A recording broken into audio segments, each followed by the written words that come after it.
over the past couple of years, Square Enix has been struggling to connect with the older, loving, nostalgic audience they once had in chasing the new global audience that they've so desperately wanted to find. And now they're forced to announce a new 3-year plan to completely reboot and awaken the company. So it says Square Enix announced this 3-year plan to reboot and awaken the company in order to achieve long-term growth. In the company's new medium-term business plan, Square Enix shared its plans to optimize development costs, release titles on multiple platforms instead of opting for exclusivity, and expanding its overseas sales. So I don't think that the days of exclusivity are completely behind us, but I do think that we are going to see it happening less and less because companies just recognize the more platforms a game is on, the more copies sell and the more money that they make. Second of all, I do think that every company right now has to look at optimizing development costs. There are games that come out like Concord, right, that should have cost nowhere near even $100 million, never mind multiple hundreds. It is insane to think that that game in totality cost them over $500 million from purchasing the studio to developing and resetting and restarting development. That's crazy. There are games, sure, that need very high price tags because of how large they are and how many different systems are in the game. I get that not every single game is going to cost $50 million to develop, but my God, our price is bloated right now. And I mean, Square Enix has really struggled. Look at something like Forspoken. They thought that Luminous was going to be able to create a big new global franchise. They put, as far as we're aware, over $250 million into Forspoken, and well, nobody's talking about it anymore, and it did not kick off. And with expanding overseas sales, we know that every single company wants the biggest audience possible. Japanese companies specifically are really trying their best to expand their overseas sales, chase that sweet, sweet global audience. And while, of course, Japanese games and developers are super popular in the West now, they're losing their identity, which is a very big problem. A lot of these Japanese companies just want to act like the EAs of the world, the BioWares, the Obsidians, and that's not going to keep them in popular status. That's not going to keep people going back to them, because the reason why we turned away from Western game development and we went to South Korean devs and Chinese devs and Japanese devs is because they were doing something different. So, unfortunately, if they really are focused on chasing the overseas audience, I don't think it's going to go well for them. Regardless, though, it says the company has cut development costs by nearly 50% since FY 2022. While it is working to keep costs down, it also has adopted a multi-platform release strategy for a number of its games. This includes releasing Final Fantasy VII Remake Intergrade on Switch sometime in the future. Have fun with your Switch imploding, as well as releasing Final Fantasy collections to the Switch earlier this year, and then you have Bravely Default on the Switch 2 in June 2025, which is cool. It's very clear that they're trying their best to expand as much as possible, but on the flip side, is this really what they need to be focusing on? I don't think so. It says the company noted this multi-platform strategy is already working out as revenue from PC sales in its digital entertainment segment increased around 15 to 20%, or around 18 billion Japanese yen since the previous fiscal year. 1 year of this happening is good, but it needs to happen for several years in a row to be deemed a failure or success. Maybe this will keep up. This momentum will not shift for them, but we don't really know. And if I was a company like Square Enix, I would be pretty worried right now. On this channel, I've talked about Square Enix many times, from their modernization of franchises to their ethics department and censoring offensive or discriminatory content, which is insane. And I just don't see them slowing down anytime soon. They do have ESG and DEI commitments like many companies do right now, and I think that they would probably have to completely shift the tone of their content and start listening to their older, loving, nostalgic audience again to see the profits that they were once making long, long ago. So I'll definitely be keeping my eye on this. We do know that their sales are down, but their profits are technically up. Will it stay that way? for the rest of the year, who knows, but it's not looking good. And when a company announces a 3-year plan to reboot and awaken a company, it seems like they are in hot water. But that's all that I really had to discuss in this video. Let everyone know your thoughts in the comments below. If you enjoyed this, give it a like, and if you didn't, give it a dislike. I appreciate your support either way, but I'll talk to you all again in the next video really soon.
Hey everybody, how's it going? Welcome back to the channel. This week we have a big game coming out. That is Doom Dark Ages. So in this dissect video, we're going to look at some assets from Doom Eternal. Let's get started.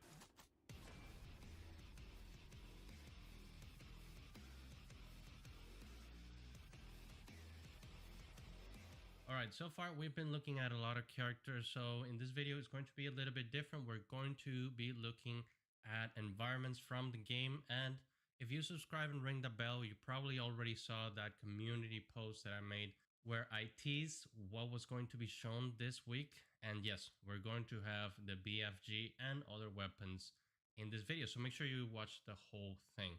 Okay, here in Blender, as you can see, we have some environment pieces, and they're already textured, although they're textured in a very specific manner.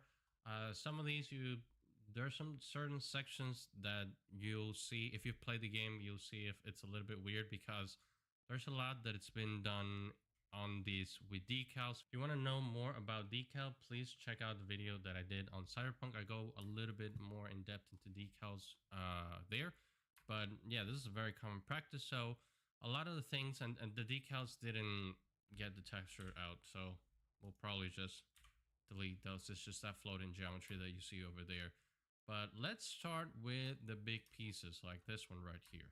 Let's show the stats. They're already here, and as you can see, we have about 14,720 triangles, which is not bad. It's actually pretty low, but this is a big piece, and if I'm not mistaken, it may be just a background piece. Cylindrical pieces, when it comes to hard surface and when it comes to anything 3D, to be honest, cylindrical pieces and any rounded corners is what gets the most geometry usually. So that's what you're seeing here. You can see that these corners are nice and chamfer, as we discussed in the Clear Obscure video. The importance of having chamfer edges and not just finishing in kind of like a pointy surface. You can see that this is a cylindrical shape that is not super high, but it's not low either. Sometimes you see games and you see a cylinder and it's like an octagon, but in here they spend a little bit more geometry, and you can see it has a lot more segments. It is very clean how everything is put together, and just like I've always said, when you have hard surface, you don't need to have a bunch of polygons going all around. You can finish your points into triangles like these. It's not going to affect the looks of it, because if we take out the wireframe, you can see that you don't see any weird shading there. So that's one of the things that's very important when you are optimizing hard surface models. Sometimes when you see indentations like this is a very I would say very popular type of indentation that you see in sci-fi assets for hard surface, and they're usually done with normal maps, and it looks fine. I'm thinking because this is a big piece, they just made the detail here Same thing that we talked about with that character from Clair Obscur. The bigger the pieces, maybe just make things geometry instead of just using normal maps. So this is a surprise. Here's the 0 to 1 space, and then here's everything else, which it is a little bit funny.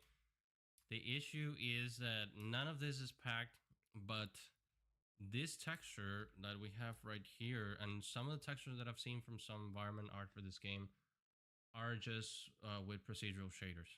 If you have procedural shaders, it really, and I know this is gonna hurt some people, but it really doesn't matter. Sometimes you don't need UVs. There are cases where I've also not used UVs, especially in my day job. Sometimes we have models that we just need to do quick renders. I don't UV them. I just throw in an engine shader that already has kind of like a procedural noise, and that goes through without UVing. It looks fine. And usually we don't talk about bones, but I just think it's very interesting how these things move. So let's go into post mode. I'll just start grabbing bones and moving them and see what happens. Okay, there's that. I think these are most rotation based. Probably this is not supposed to move. And there you go. So this rotates like that. It's been a while since I played, last time I played this game, so may have forgotten how certain bits work. Okay, so this is the general bone, and this one right here. Okay, each part has its joints, even though I don't know if these are supposed to be moving. Like, they probably like come up and arm like that. So, like I said, if you look at the geometry of this round surface, it's what takes the most polygon. And because it's a round surface, there's no way that you can just start deleting and getting rid of all these, because this is a very circular shape. So where are those polygons going to go?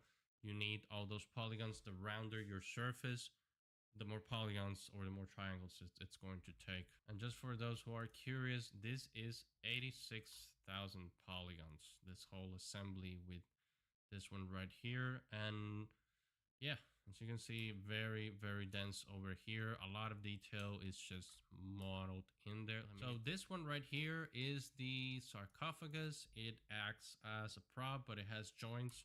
So there's a little bit of mobility in here. And this is a very basic prop. It's 2,400 triangles. It's just a prop that is in there.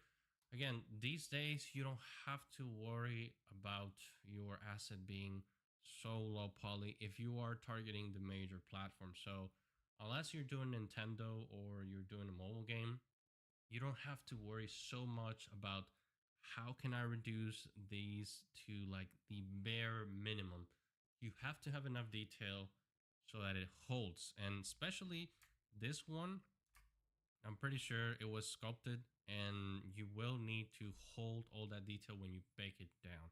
So you can see the textures are very, very nice in here. Let's just look at the geometry. You know, not much to it. As long as it holds the shape, that is what we need. So if I move the lid, you're gonna see that there's something in there. Again, it's just something that is not very specific. So this is what I mean when you do like your hero assets, your background assets. It all depends. There is no, this is the set amount of polygons that you're going to do for a prop. It all depends on what you're doing. So you can see that over here, it looks like they just decimated this mesh. And I haven't talked about decimation yet. So when you are sculpting, because I would say I'm 90% sure that this was sculpted instead of being modeled. I'm talking about the high poly here. When you're sculpting and you produce something that's very high, which is called a high poly, sometimes when you want to take it down and you don't care so much about geometry, just hit decimate. You just make a percentage of how much of that geometry you wanted to keep, and you hit decimate, and this is what you get. Because again, it's not about the flow or the topology or anything like that in those cases, but you can see that the exterior was more intentionally modeled than whatever this is. So this is what tells me that the piece inside It was just decimated, put there with enough triangles so it bakes down well. And not only does it hold the bakes, but geometry wise, something that conveys what's going on the model. So you can see that this crevice here, this crevice is model. Because if they finish this, instead of making it like an indenture, they finish it flat, it would not look as good when you get close to it inside the game. So this is one of the details that you have to take into account, and this also helps a lot when baking. And if you see the UVs for the sarcophagus, very straightforward, just as we have been seeing so far. This is pretty much a box that is unwrapped. This is the lid. And you can see, if we go right here, you can see that it moved. It moved because this is being held by a joint. And in Blender, when we go into edit mode, it kind of like loses the influence from the joint, so it flips. And here they are. You know, it's unwrapped, and looks like the centerpiece is just something else. It's not. It was. I thought it was gonna be part of this, but it isn't. So you can see that the seam wise, it's not that hard to seam this because there's so many places where you can hide. So this is hard surface, but since it's made out of rock, there are more like crevices that you can look at and just put your seams there. But overall, it's pretty good where the detail is laid out. You can see where the chamfers are happening. All right, we already saw some environment pieces. Now let's move on to the weapons. All right, for the weapons, I have 3 pieces here, like from that tease that I posted the other day. We have the BFG with all this texture, looking pretty cool. This is a massive gun, by the way. I also got the Crucible out because there's something about this melee weapon that we need to see. I didn't know it was made this way, but when we look at the UVs, you'll see what's up with this weapon. Of course, most of the weapon is just masks and VFX and flow, so that's why this texture looks a little bit weird. We're just going to focus on the hilt. The chain gun right here, and again, this is another weapon that has some very particular UVs, so we're going to see in a little bit. But overall, let's start with the BFG. 31,978 triangles, which that's quite a bit, but also because, like I mentioned before, if you're making a first person shooter, the player's going to be looking at the weapon very closely, a lot. So you need a lot of geometry, okay? Be intentional with your art. And you can see a little bit of the flow that goes around with this weapon. So overall, this is pretty common. Like I've made, when I was starting up, one of the things that we used to practice a lot for hard surface was weapons, and this is a very common when you do like the part where you. I'm sorry, I'm not a gun person, so when you do like the handle of the gun, usually you want to do these triangles right here. So there's no need to add extra polygons just for this. Usually you finish this in these kinds of triangles. And this part's very familiar to me because, again, I've modeled weapons before. And you can see how everything ends into a point because it's a completely flat surface. It's not going to affect your look. So there's triangles going all over the place. However, there are some floating pieces. Like if we go into edit mode, I just want to see the floating bits. So this piece, I'm pretty sure it's floating. Yes, it is floating. And, you know, it's just something that's modeled on top, because why not? Same deal with this. This is also modeled on top. Again, your mesh doesn't have to all be one single piece. You can see that clearly this clips inside this round piece and all that. Because if it was part of the same mesh, you're actually creating a problem for yourself. So this is one of those things where work smart. You have to work smart because, yeah, you can. Let me show you how I'm able to combine all these polygons around, but that's just a big waste of time. When you're in the industry, efficiency is very important. So make sure you're also very efficient with your work. All right, let's look at the UVs. And these UVs are very particular. So we have the main body of the BFG. And if you go right here, like we talked about before. However, this is a little bit different. So you can see there is some repetition here. So there is this piece. It's right here. This thing right here. It's this thing right here. Same with this part on the top. This part here is right here. Right here. So you don't have to make everything into the 0 to 1 space. A gun is one of those things that usually, not always, but usually a gun is symmetrical on both sides. So there's one of those places where you can just save your real estate. However, I find it very interesting what they did here, and they did into the upper space and this space as opposed to this space. It must be how the engine works. This is one of those things when you ever see something like this, it's just how the engine works. And when I've been looking at models for this game, I found that not everything is squared. Sometimes they do have odd sizes for their resolution. That being said, this is one of those places where you need to be very organized, especially when you're going to mirror things in the UV space outside of the 0 to 1. You have to be super organized. Like there's so many bits and pieces here that if you're not organized, oh man.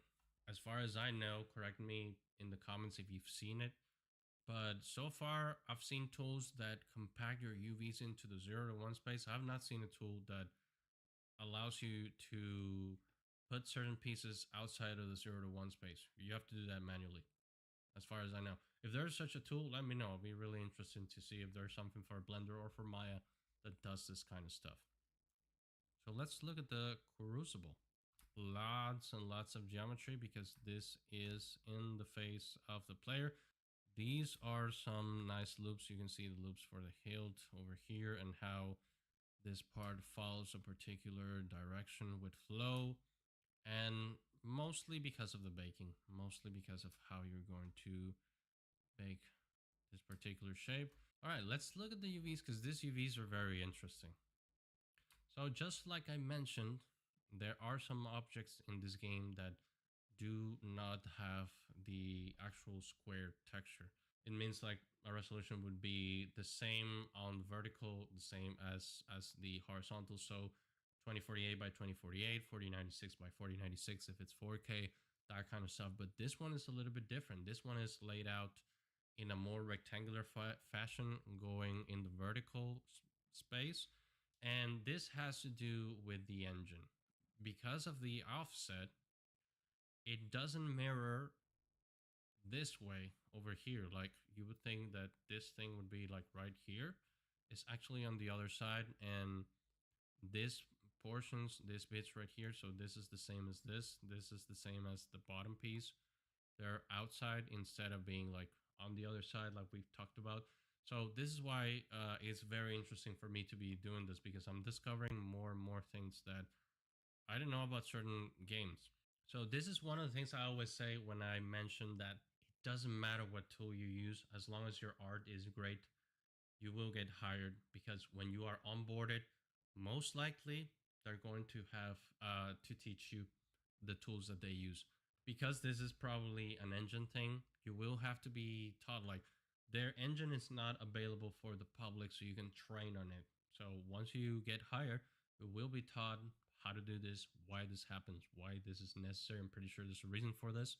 All right, the railgun has a lot of bits and pieces. You can see that the texture still has some bits that are normal maps, because the geometry would be insane if you model these indentations and these bolts and this ridge. Even though there is a lot of geometry on this weapon, there are still bits and pieces that are made normal maps, especially when it comes to like the rivets and the bolts, because that is such a small detail. It's the big things that you want to make sure that you have geometry, because the player's going to get close to it. But other than that, if you have nice normals with good bakes, you can see that the weapon will look good. And yeah, there's no way, if you add this detail, the amount of geometry that you would have to add to the weapon, it'll be insane. If there is a person that does hard surface, let me know how you do this. It's very interesting always to know, because a lot of people do things a little different. So If I was doing something like this, one of these ridges, you can just do it in Substance Painter. Substance Painter is a texturing program that I keep referencing in every video. You can just, instead of having a high poly and bake it down, it used to be that way, but when I got into the industry, Substance Painter was already kind of like ubiquitous, and that's where you were supposed to use. So most of the detail, the normal map detailing that you see right here, you could just go in Substance Painter and just add it. And just add it. There are alpha maps that you can download in Substance Painter and just add this thing here, depending on your concept art. Also, you need to be intentional when you add this. It's not just you're